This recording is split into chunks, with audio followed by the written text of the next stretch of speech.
Hello friends, welcome to my channel. இந்த மரம் எங்கள் வீட்டில் கிட்டத்தட்ட ரொம்ப வருஷமாக நான் வச்சு வளர்த்த மரங்க.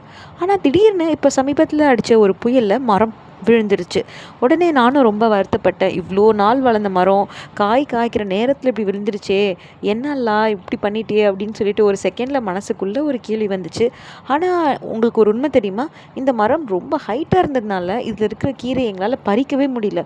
ஆனால் இந்த மரம் ஃபுல்லாகவே சாஞ்ச பின்னாடி அதை வெட்டினதுக்கப்புறம் சின்ன ஒரு ஸ்டெம்மை மட்டும் நாங்கள் அதிலே விட்டுட்டோம். பார்த்திங்கன்னா அதுலேருந்து ஃப்ரெஷ்ஷான கீரை வந்துக்கிட்டே இருக்குங்க. இப்போது வாரத்துக்கு ஒரு தடவை எடுத்துட்டோம் அப்படின்னா அடுத்த 10 நாள்லேயே பார்த்திங்கன்னா திரும்ப இந்த மாதிரி பச்சை பசேல்னு நம்ம உடனே ஈஸியாக கையில் பறிக்கிற அளவுக்கு ஹைட்டுக்கு அல்லாஹ் கொடுத்துருக்கான்.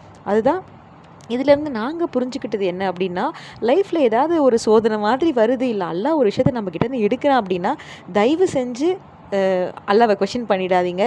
ஏன்னா எதுனாலுமே அல்லாஹ் நமக்கு ஒன்று எடுக்கிறான்னா அதுக்கு டபுள் மடங்கு நமக்கு ஏதோ ஒன்று கொடுக்க போகிறோன்னு அர்த்தம். இந்த சின்ன ஒரு மரக்கட்டையிலேருந்து எங்களுக்கு ஒரு படிப்பினை கிடச்சிருக்குங்க.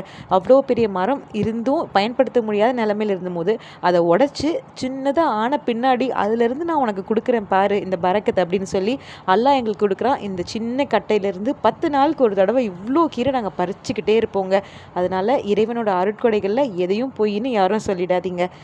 நம்ம படைச்சவனுக்கு எதை எடுக்கணும் எதை கொடுக்கணும் அப்படிங்கிறது நல்லாவே தெரியும். அல்லாவை எப்போவுமே நன்றி செலுத்திக்கிட்டே இருங்க. மற்ற எல்லாமே அவன் பார்த்துக்குவான்.